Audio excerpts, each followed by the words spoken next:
So a ton of you seemed to really enjoy last week's video. So today I thought I'd share a few more secret tips and tricks from Mortal Kombat 11. Just like before, please leave a like down below if you learned something new, and also feel free to list any extra secrets you know about in the comment section down below. So without any further ado, let's get started. So first up, let's talk about the power of jumping kicks. So not everyone has a Baraka level kick, but even so, every character does have the same new option select off of a jumping kick. To explain what I mean, let me go ahead and turn on the button log so I can show you.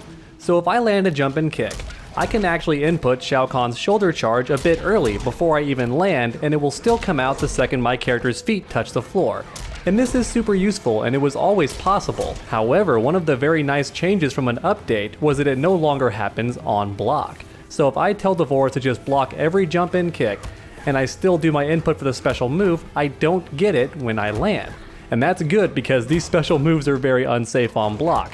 But what this means is, if I land the jump in kick, I get my combo. If it's blocked, I'm still either neutral, or if I delay my kick, I'm actually plus, so +2.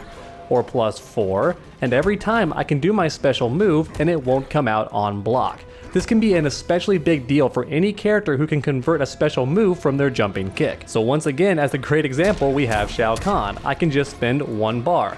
If they block it, nothing comes out, but if I land it, I get a combo, and that's very nice for Shao Kahn. Boom, boom, bam. Almost 30% for just 1 bar, and it's all possible without any risk thanks to that update. You will no longer get a special move by accident if they block your kick. And this is also, by the way, why you see Cabal players jumping all the time. It's not just because they like pretending they're a bird. They're doing that jumping kick because he can do jumping kick and then nomad dash, and he gets it whenever he lands the kick, and if you block his kick, it doesn't come out, so he's still safe or plus. So that's why a lot of players who have really good special moves off of jumping kicks are just jumping and kicking all the time. It's because they no longer have to do crazy stuff like this where they land it late, jump forward, and then get the combo. They no longer have to worry about that. They can just dial in the special move, and if the move lands, they get it. If it's blocked, they're still safe or most likely plus on block. And this update even allowed for some new combo routes for certain characters like Kitana, who can now get a bit more damage off her bread and butter combos. And this next trick is to help you deal with jump-ins just a bit more. So jump-ins, especially jumping kicks, can be very strong for certain characters. I don't think Aaron Black has a very good one, but his jumping too is pretty darn decent. And as we all know, jumping attacks cannot be crouched under because they are overheads, right? Well, that's not entirely true. In fact, ducking can sometimes be the best way to avoid a jump-in. The key is to get a bit closer to the opponent. So if the opponent's around jumping distance away and goes for a jump in, you can get a bit closer to him and duck it. You can just hold down and duck it.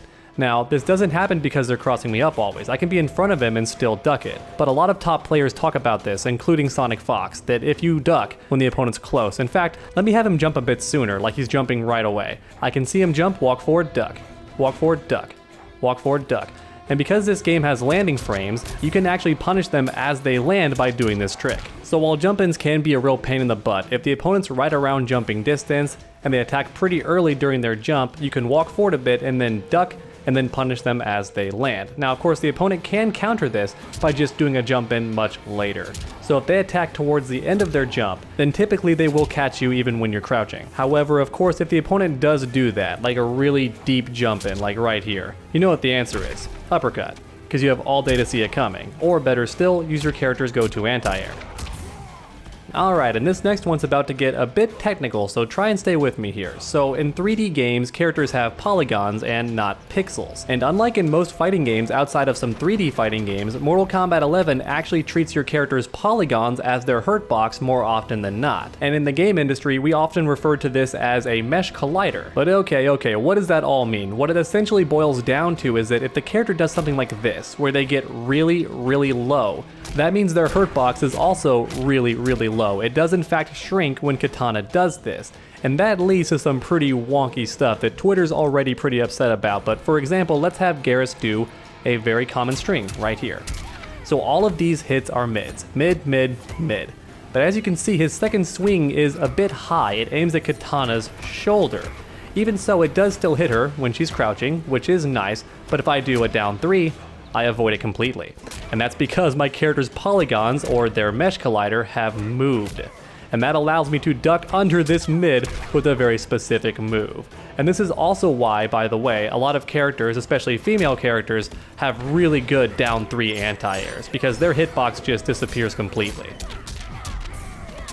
Another fun example of this is Raiden's back 3. Because Raiden lifts up his front foot, he can actually avoid a lot of low pokes. And I'll admit this sometimes happens by accident, but if the opponent loves to mash things like down 3, this can actually be used to avoid their low and then punish them for doing it. Because once again, your character's polygons are the hurt box. However, unfortunately, this mesh collider being the hurt box also has some weird consequences as well. So certain characters have really weird jump animations where they dangle their feet, and this makes it very tough for them to jump over most projectiles or even most high attacks. And that's why certain characters like Katana, unless you float or jump straight up, have a very tough time avoiding any projectile. And this is also true for characters like Kotal Khan, anyone who dangles their feet, because once again, their polygons are their hurt box most of the time. So if they dangle their feet or any other limb, it can be hit. And this final trick is very specific, but I still wanted to cover it in case any of you play Kotal Khan or just don't like fighting Kung Lao. So Kung Lao has a very unique wake up in this game. So let's have him do a get up attack. And he's gonna go ahead and do his wake up 3, his flip kick. So this move actually leaves Kung Lao airborne. He is treated as airborne during this move. And that's a big deal because Kotal Khan has a crushing blow for this move right here, where if he amplifies it, after hitting someone out of the air with a counter hit, he gets a crushing blow. So you can knock down Kung Lao, step back, catch him, and this is a crushing blow. Now keep in mind Kung Lao isn't airborne the entire time, which is why if you punish a bit late, you still get a grounded standing punish, which is good. But if you do want to catch him when he's airborne, around the middle of the wake up he is considered in the air, so get some cool stuff off that. And alright everyone, and that's about it for some more secret tips in Mortal Kombat 11. If you learned something new or simply enjoyed the video, please leave a like down below, it really does help my channel out a ton. And then why not keep that combo going by subscribing and ringing that bell, that way you never miss a future video. Make sure to come back next time, and as always, stay underdogs.